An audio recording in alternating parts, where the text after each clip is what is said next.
هنا علم الجهاد على السواري يبشر بالملاحم واضطراب. هنا معنى الخلافة قد تجلى.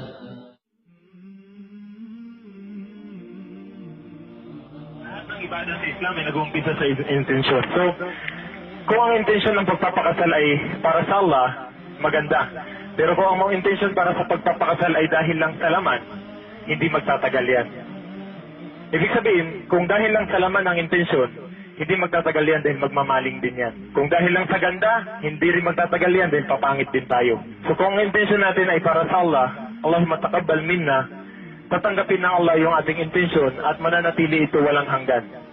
Dito sa mundo hanggang sa kabilang buhay. So ang pag-aasawa sa Islam, hindi pinag-uusapan yung edad, yung age gap. Minsan mas matanda ang babae, minsan mas matanda ang lalaki. Bakit hindi mahalaga sa Islam? Kung pansinin natin ang Rasul sallallahu alaihi wasallam, unang asawa niya si Khadija, sa mas maraming riwaya, 40 plus. Si Khadija at 25 years old lang ang Rasul sallallahu alaihi wasallam. So nasa mga 20 plus lang ang Prophet sallam at ang Khadija ay nasa 40 plus. So hindi pinag-uusapan ng edad, age gap sa pagpapakasal. Bakit? Ano ang dahilan? Ang mag-asawa dito sa mundo, hindi sila nagsasama para sa dunya. Nagsasama sila para sa akhirah. Bakit? Walang pakialam ang Islam sa age gap, kahit mas matanda ang lalaki o either mas matanda ang babae, dahil ang dalawang mag-asawa, naglalakbay tayo dito sa mundo. Kung si dunya ka anak kagariba, wang biru sabil, isa lamang manlalakbay o isang estranghero sa mundo. Ibig sabihin, hawak kamay kayong mag-asawang naglalakbay at naglalakad papuntang kabilang buhay.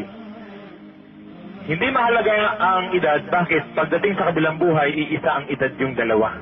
At the age of 33 years old, papasok inshallah sa paraiso, parehas kayo ng edad, wala nang gap. Kahit mag-asawa ka ng mas matanda sa iyo o mas bata sa iyo, hindi yun tinitingnan sa Islam. Ang mahalaga, ang intention ay para sa kabilang buhay.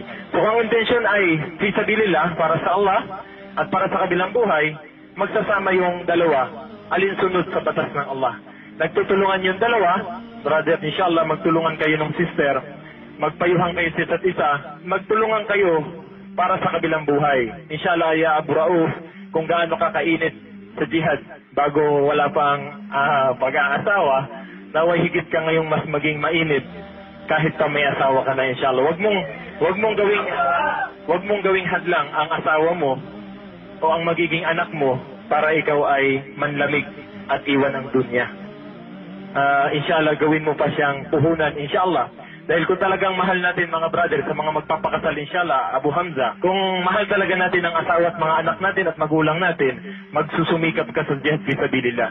Dahil kapag nasyahid ka bro, hindi mo man nabigyan ng diploma ang anak mo, hindi mo man nabigyan ng magandang bahay at sasakyan ang asawa mo, hindi mo man nasuportahan ng mga medical needs ang iyong mga magulang, inshallah, yung mga mag-Muslim sila, sa kabilang buhay, binigyan mo sila ng higit na mas mainam na buhay at walang hanggan. Kaysa sa diplomang may bibigay mo sa mga anak mo at bahay at sakyang may bibigay mo sa asawa at anak mo, sa asawa at anak mo, sa pamilya mo, mag-aaway-awayan lang nila yan pag lumisan ka. So, ang pagsusumikapan natin kung talagang mahal mo ang asawa mo, mahal mo mga anak mo, ibuwis mo ang buhay mo para sa Allah nang sa gayon magkasama pa rin kayo sa kabilang buhay. Inshallah, saglit lang ang buhay. Kul mata'ud dunya qalil, wal akhiratu khairul liman ittaqa. Ang buhay dito sa mundo ay maikli lang. Maikling pagtitiis, worthless ito. Maikling pagtitiis kumpara sa walang hanggang kaligayahan. Inshallah, hawak kamay kayo doon ng asawa mo. Hindi na kayo kakain ng ubi kapok doon. Dito lang sa mundo. Sa kabilang buhay, hilingin nyo lang ang puno mismo magbababa ng pagkain, inshallah. So hindi ko na pahabain kasi meron pa ikakasal, inshallah. Wa akhiru da'wana alhamdulillahi rabbil alamin. Assalamualaikum warahmatullahi wabarakatuh.